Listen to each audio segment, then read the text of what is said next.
French actor Gilles Marini's career went from 0 to 100 after he appeared on the big screen in 2008 as Kim Cattrall's sexy neighbor Dante in the Sex and the City movie. You remember him, naked guy in the shower that literally left nothing to the imagination. Since then, he's starred on different shows like Brothers and Sisters, Two Broke Girls, Devious Maids.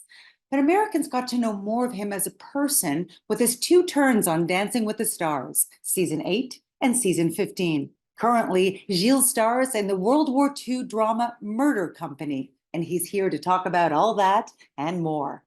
So, Gilles, just wanted to make sure that I do pronounce your name Gilles, right? Not Gil or Gillies, or it's Gilles, right? It's en français, c'est Gilles, oui? Ah, en plus, elle parle français. Non, mais attends, tu te fous de moi. This case is perfect because I heard incredible. I didn't know my name. I didn't know my name could be so intricate. What's like the worst you've heard for your name? Gilles. Hey, Gilles.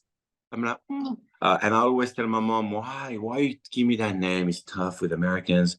And she's like, well, because this man, Gilles, saved your father's life when he was a soldier. Oh, wow. That's the story. Gilles, and he's still alive, this man. That's the reason why I have my name. He would have lost his hand and it would have been a catastrophe. And this guy saved him. I was the first boy of the family, so he needed to go declare me as a child and give me my name. And when he got there, he got completely stressed and he forgot that my mom said Gérald.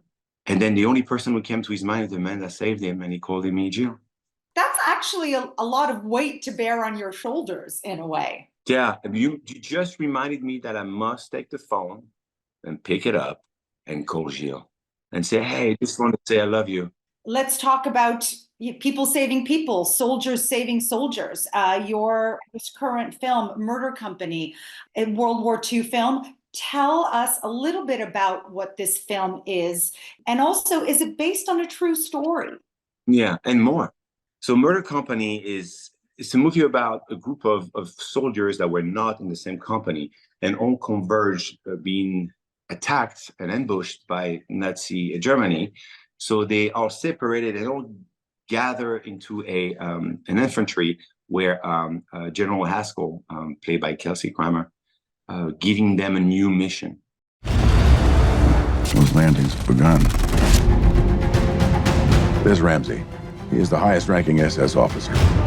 If we take him out, we buy ourselves enough time to get our men off the beach. 6 men beyond enemy lines fighting an entire German division. Make every shot count.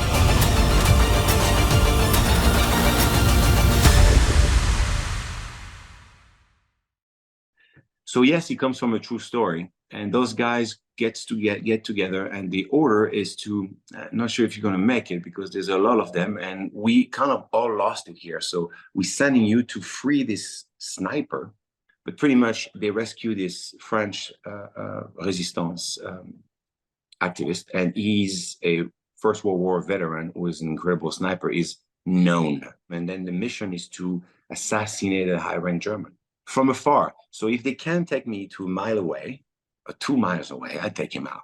So they want to keep me alive. But next thing you know, there's a lot of things that happens in the film where you realize that there's a lot more of them than us, and we got to do everything but maybe ending up sniping. So it's violent. Tell us about your American friends. Surrender to me, and I'll give you a quick death.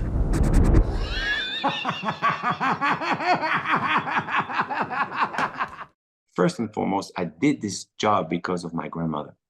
My grandmother was an absolute war hero.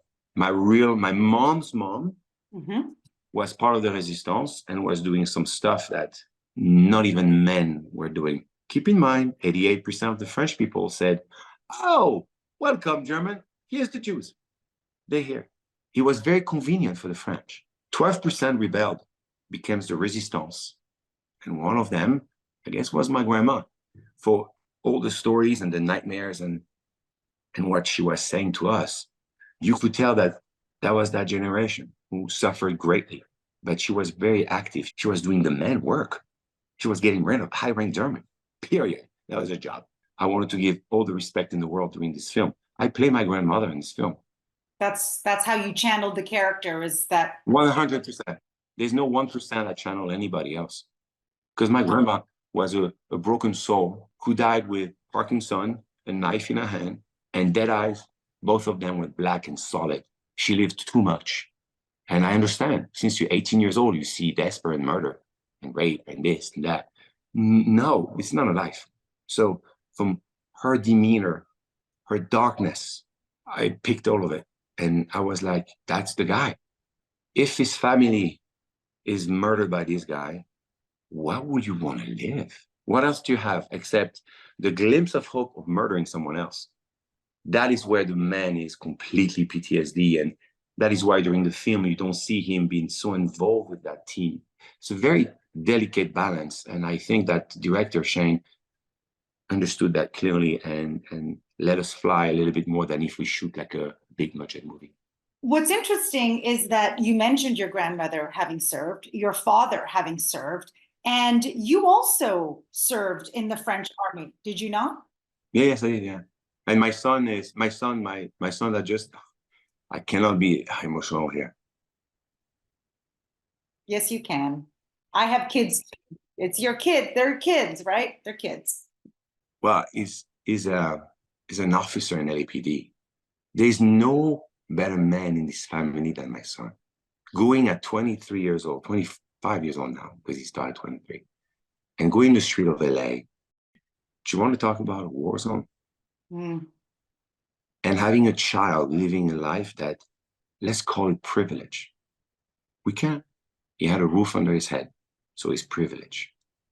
He had all the choice in his life to do something else. No. He decided to go and help others with the risk of losing his life. I'm his dad. No one's dad. He's the best thing. But that gene of helping others at the risk of losing it all runs in your family. He's the fourth generation. That you shouldn't be surprised in one way, right?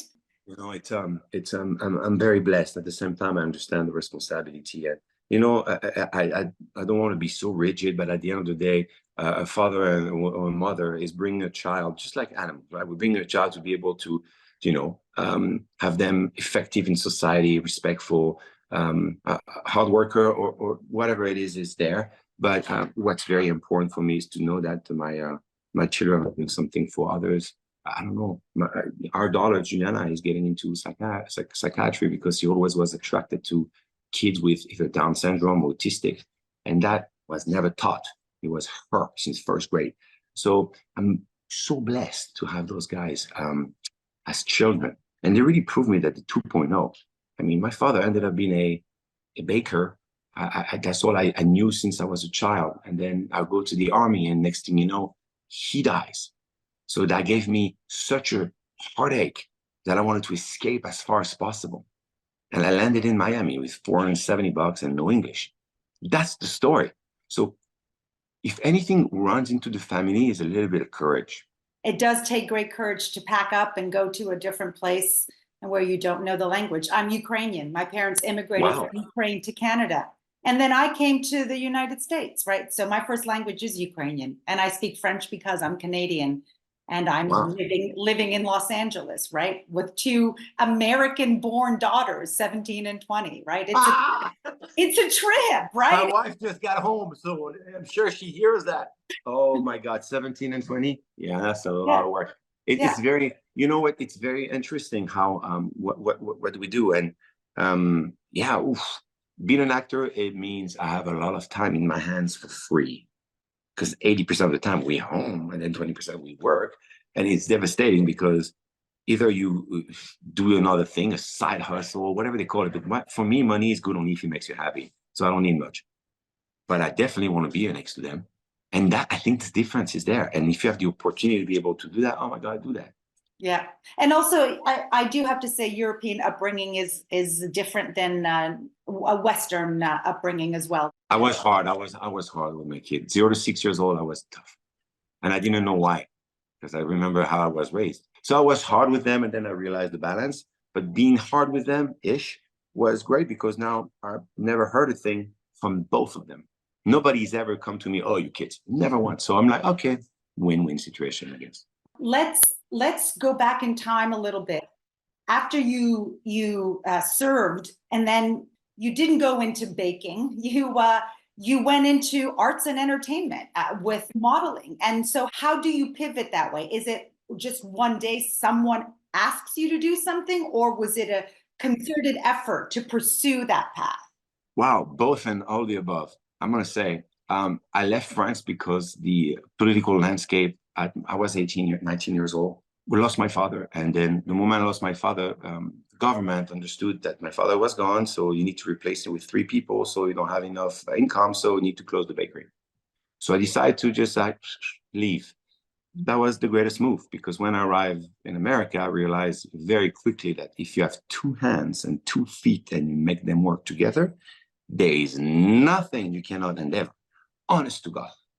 Really, it is the place where I want to become the president, and you do become the president. It's just a mental thing. I don't know why it works here, but it works that way. Right, doesn't it? I know in Canada, we say everyone in Canada has tall poppy syndrome, right? If the poppy grows too tall, they cut your head off. So no one ever wants to stick their head up, you know? That is France. Yeah. That's exactly like Canada. That's why I was very like, bye-bye. Yeah. And by doing so, then of course I met my wife when I went back for 3 months, she got pregnant because we just met. Then we have a child in Miami, and he's like, wow, what's happening? But it was never, I never felt I worked a day in my life in America to this day. And I had 3 different jobs in 3 different restaurants. I was bleeding from between my legs because it was humid and 17 hours of work a day. Never felt I worked one time because I never understood what it meant to, when you work a couple hours, you make money. But that was foreign to me. I worked all my life as a baker. I never made money. I worked for my father, and it's different. Yeah, but honestly, I was like working but making money. So shut up. My first job was waiting table because the guy told me like, no, you look good. You cannot be a busser. You gotta be a waiter. So I don't speak English. You write on the piece of paper, hi, I'm Gilles Marini. I'm from France. I don't speak English. Please put your finger on the menu. That was my first job in America. Nobody is against you here. It was all about, let's go. Show me, prove me you can do it. I don't care what you look like. And that was phenomenal to me. So I fell in love with America. I became American in 2012. I assimilated. I learned how this culture, these people, and I'm here now for 25 some years, and I love it. What would you consider your biggest break then in terms of your career? Where did all of a sudden it became Gilles the model or Gilles the actor as opposed to Gilles the busboy or Gilles the waiter? 15 p.m. on May 18, 2009. I go to the premiere of Sex and the City, and I'm waiting in line to get a ticket at Will Call, where somebody called MPK, Michael Patrick King, where are you? I say, I'm waiting for my ticket. Said, no, you wanted to start the film. Get in the front of the carpet. The carpet is 60 miles away. I'm like, oh my God, it's giant. I'm freaking out. That changed it all. He told me, like, when the movie is finished, you will not be able to get out of here. I have to send you some security. And he did. And it happened. I was next to Fergie. The movie stops. I stand up. My friend from France, my best friend from France is here with me. I got to bring my buddy. I don't know nothing about this crazy fame. The moment I stand, I only saw that.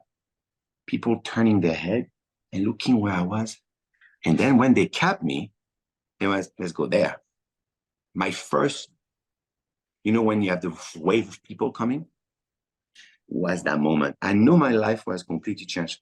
Michael Patrick King said, the moment the movie comes out, your phone will never stop ringing. And he was right. He did, but Michael saw something. He's not a cute-looking guy that is undressed and having good time with girls. No, he knew the process behind. He knew I was playing Kim Cattrall. He knew I was her. He knew I was really thoughtful about being libertine, but not only sexual. There's something inside of me that was making me so attracted to women and only wanted to give them pleasure. So it was nothing bad. It was not a gigolo. It was not. It was pleasure. How we play with pleasure. And that's very important for me. Everything I ever done was calculated. all the way to this role. This role was important to me. God, so important personally. Oh, yeah, that's the beginning of my career. But because that was the beginning and it was that type of a role, did you have to challenge people's preconceived notions about you in order to play World War II era, a soldier? You know, you can be pigeonholed, and I was to a certain degree. And when I was a bit bitching about it, my beautiful mom would say, "Enjoy what I gave you. People will not want to see you when you're 75 years old. This is the time. Stop bitching about it." I said, "Okay." I listened to my mom like she's gone on earth. So yeah, so she was right. You do this and then you get a little older, they understand. The luck that I had was the following. Right after Sex and the City, I get a call from Dancing with the Stars, because for him it was either older people who never going to work again and this, or they were trying for the first time people that just arrived. And I just arrived. And it was so exotic for American audience, not as only the look, but my life. A buddy of mine says, please do that, because they're going to realize you're not a bad person. They're going to fall in love with who you represent, what you did, how much you love this country. You're an example for a lot of people, and you're going to inspire. Do the show. I'm like, oh, okay. It's about dancing. I never danced. And they're like, no, you're fine. You play soccer. I'm like, whatever the hell he was saying. So I did the show, but it's true. People realized I was not an asshole. I was a good person, and I'm dedicated to my craft, and I really want people to feel. And I'm just like them. did Dancing with the Stars open up a different door or a different level? Yeah, I mean, of course, immediately I did a couple movies about dancing and this and that. But what it opens is people could actually look at me on TV. So I relate him as the dude, as the man, as the person that I'm looking at in this package. He's cool with this kid, is this and that. So I had the opportunity to go on Brothers and Sisters with Rachel Griffith, that she is a legend of this craft. And Rachel is, if you don't do your job, you know. You go, don't work no more, right? She's really good at what she does, so she requires you to be not good, but at least prepared, right? So I was always very prepared and very in love with what I was doing. So I think with Ken Nolan, she's the one who made me a regular by saying, I need to keep this guy here. And so I always gonna have Rachel Griffith as my godmother of all, even if I was playing a husband in the film or boyfriend then. But I think that those people changed my life. Those people gave me a chance to say, oh, can he speak? That'd be great. I had the chance to play some interesting things, and I'm sure more to come. I think this is the powerful time of my life. And if I have some meaty place to go in my mind and my soul for a character, I think this is the time. I think I'm set. I'm ready to go. Do you think that part of the reason things also changed when you did Dancing with the Stars is that all of a sudden you were appearing in people's living rooms, and that always feels a little more intimate and makes people feel like they might know you a little bit more? I agree with 1000%. It was this human side of me that could not hit or lie anything. I don't know what they're teaching me. So you will have the wrong reaction, the good reaction, the positivity, the negativity. You will have that guy. When I saw people, I'm going to say to you, pretending to be those person, it never worked out. You can't fake it when it's live and when camera follows you all the time. You can fake to a certain extent and pretending I'm all my life for the audience or whatnot. But the truthness of it, you're not as good as an actor as you think you are. And so I had the chance to be very fresh in this business and full of ebullition of happiness and kids. And listen, I was able to buy something for the first time in my life. I mean, it's crazy. For me, it was insane. He was telling my father that was then passed long ago, I did it. Hey, yo, don't worry. Yeah, all that just puts everything in perspective. Do you feel that you've grown into your self or your skin or your values in the sense that you can tackle a whole different other level of storytelling nowadays, or just other aspects that don't necessarily have to be acting or dancing? I think age brings me a lot more emotion. It also gives me the opportunity to be. I always my daughter and I, and my mom, alive. My mom and my daughter, our daughter, we're identical, and it's my mom's downfall, my downfall, and my daughter's downfall. We have an insane amount of empath. We're very empathic. If anyone is suffering anything, I cannot not lose my life for it. It's really dangerous, especially with relationship, not husband and wife, because I lucked out at just the lottery, but in general with your friends and your work. I'm much of an empath. If I need to be someone who help others, that's just my calling. My mom the same, and we do that with human and animals also. Yeah. It's a really odd thing. So if you come around my house, you're like, why all the animals? This morning I have a conversation with my daughter because it's difficult for her, because she doesn't understand why people don't react the same way that she may sometimes. I told you, because that's the way you are geared. You gotta accept it. It's very, if I have countless amount of funds, I will make this world such a better place. Intelligently. I know we have to always fight demons because they're everywhere, but it could be so much more simple. And just by being a little bit like thoughtful to others. And that's just mainly how we are here, this three generation of, so sometimes it's complicated for us. Well, yes, because you feel too much, and in the rule of business, you're not supposed to lead emotionally. So it's contradictory. Yeah. This is my rule of business. Carol! I call my wife. That's, people laugh at me. Come to my house and make that noise. They make that sound. I'm calling my wife loud because she's always somewhere doing something. I do not, she laughed about 2 days ago. She said, you know we have an account, right? See, yeah, I'm sure. Why are you saying that? Because I know you don't know with who and what it is. And I don't know what we have. I just know that she is taking care of all of it. And I don't have to care for it because it will dark my soul.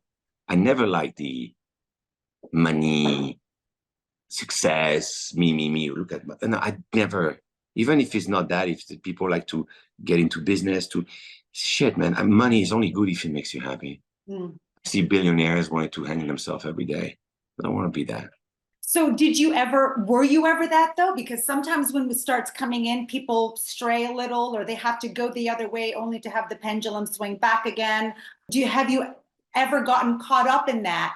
Oh, especially at the beginning.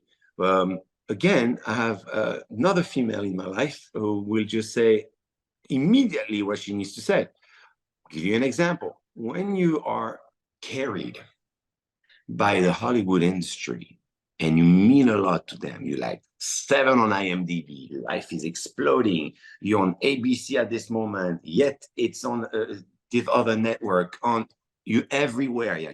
People will get sick of you now. You are transported by this machine that wants you to believe that you are subhuman, like something of godlike. You don't realize, but you never have to think in Hollywood, and somebody brings it to you. It's very easy to get home and say, what is this fucking mess? You need in Hollywood either a best friend that can tell you what's up, a wife or a husband, or a confident somebody that tells you, no, you smell. Your kids are great that way. Kids are not better. Carol! See, I'm going to ask again. Carol! Maybe she's hiding because she knows I'm talking to you. But if she comes, I'm going to ask if any of the kids ever seen Sex and the City? Oh, no. Okay, good. Somebody just before asked me, did your kid ever watch Sex and the City? And I'm like, I never thought about it. No, I said, and they're like 25 and 17, so they completely could. Yeah. Yeah, because my 20-year-old is now watching it. She's discovered the original series, not this new one, but the original series was meant for men that do not understand women. That's what I always. No, I'm like, I never watched Sex and the City, and I'm going to an audition. Think about it. That's probably what gave me the role. And next thing you know, you're like, oh my God, I'm watching this show. It's like, this is how women think. This is how they feel. Oh my God, they're just like us, but more intricate. But because of this and that. So you become much better with women when you watch Sex and the City. Guys out there, I'm promising you. Okay, you just said you went to that audition. Tell me about that audition. Like, if that was what the changed things for you. This what happened. My wife was cutting hair behind my back to make a little bit of money to buy me a 50cc scooter. And she did. And now I have a cell phone, and it's 2008, and I'm driving back home from an audition, and I get blue. So I say, hello. They say, oh, you have an audition for Sex and the City. I said, the show is over. Oh, no, it's the movie. Oh, somehow they want to see you. And I go, there's a line of people in the staircase, blah, blah, blah, blah, forever. I'm like, I ain't going to care. They're not going to want me for it. So next thing you know, I hear how men were pretending to be involved with women. You know, you can hear blah, blah, blah, blah, blah, a bit of machismo. I'm the opposite. I don't approach women like that at all, from what I remember, right? Next thing you know, they asked me to come back for the callback. I went to New York City, and that's where I take my first class flight of all time ever. I was 30, 31, I think. And I got a first class. So for me, it was already a win-win situation. I flew home first and then get me the job. So that changed my life. But the audition process was the most complicated in my life, because you get there in the middle of the room where it's only chairs, and you only wear a jog strap, and you're pretending to make love to a chair. Seriously? That's all you were wearing? The light, because you need to see if body-wise it was fun. Of course, yeah, I guess so. Couple lines and mimicked love scene, right? It was complicated to see if the person can do it, right? So I turned the chair. And I sat down upside down. So the back of the chair became the back of a female, and my mind was transported enough. So it became a little bit more real. Maybe I got the job for that. Maybe it was something else. Very lucky to be thoughtful about it. You have to be. When you play something, you got to, whatever you say when you play something, you really don't say that. You say something else. You say a story. So where do you go from here now? Next, I'd love to work with Richard Switzer, who is the man at this production company, Maverick. Is a great guy.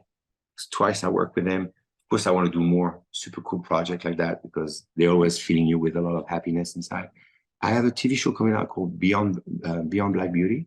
You know Black Beauty, the horse show. Yeah. Called Beyond Black Beauty. So it's pretty much a family that is mixed. I have a daughter that is mixed, and I put her, because I have the means to, in equestrian competition. Mm-hmm. So it's kind of, I gotta say, it's kind of odd to see this beautiful black female on this gorgeous horse doing competition, right? And so because of that, she has a lot of problems with her friends. And because of that, I'm also doing a lot of bad things. So we kind of have a time off with my wife. She goes back to America. I'm in Belgium. And it's a story about this family dynamic that is really, really in the sense that cowboys were blacks in America.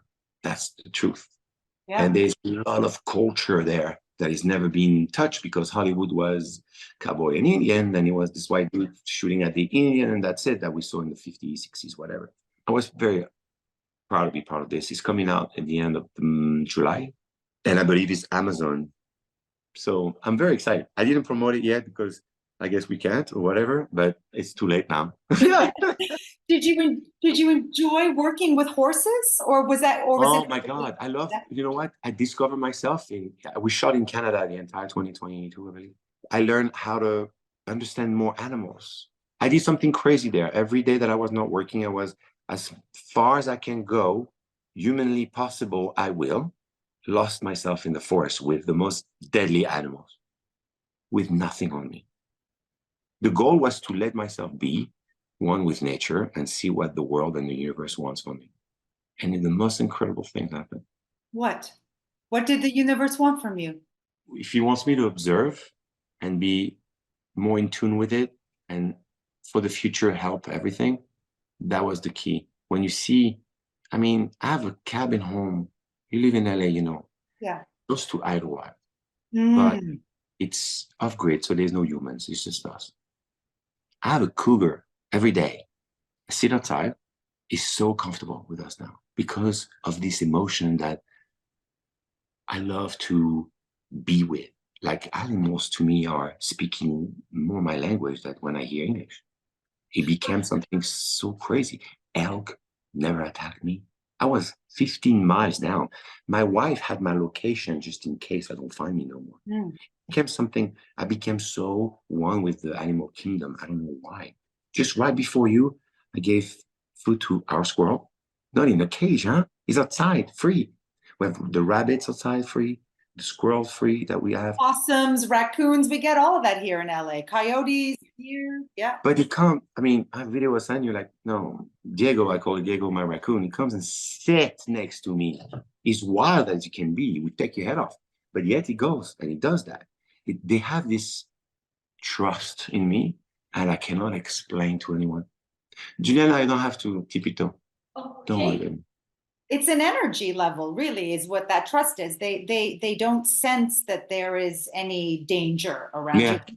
They say that when birds sing, it's because they understand that they're not in any danger. Otherwise, they wouldn't be singing. They would be quiet because Yeah. they're sensing. Yeah. We have 400 here. I'm not kidding with the number. If you come to my house, we made it to have certain amount of ficus size and thickness so they can live inside and not die. And we have one tree that is infested, I will say, with a horde of finch, red and brown. Oh, Red they're is so beautiful, yeah. horde of finch, and it's everywhere. And they sing all the time. I also have a bird, Anya. She's an African gray, so she speaks. So she mimics every sound of all the birds. I had an African gray. I had one. I now have an umbrella cockatoo, but I had an African gray. Yes. When I shot the film, we had some crazy time off, and I went to explore the region of Bulgaria. What is the animals about? I ended up doing farming with a guy during shooting schedule. This was shot in Bulgaria, correct? Bulgaria, amazing country, beautiful. You cannot shoot that movie anywhere else. It was perfect for it. Well, Gilles, this was an absolute pleasure. Thank you, my love. I so enjoyed speaking to you. You are just a joy, and it radiates through the screen. So I wish you nothing but the best with this project, the upcoming projects, all of those wonderful things, and your beautiful empathic family as well. I really appreciate it. Thank you, my love. I see you very soon. All right. Mwah. Au revoir. Au revoir. À bientôt.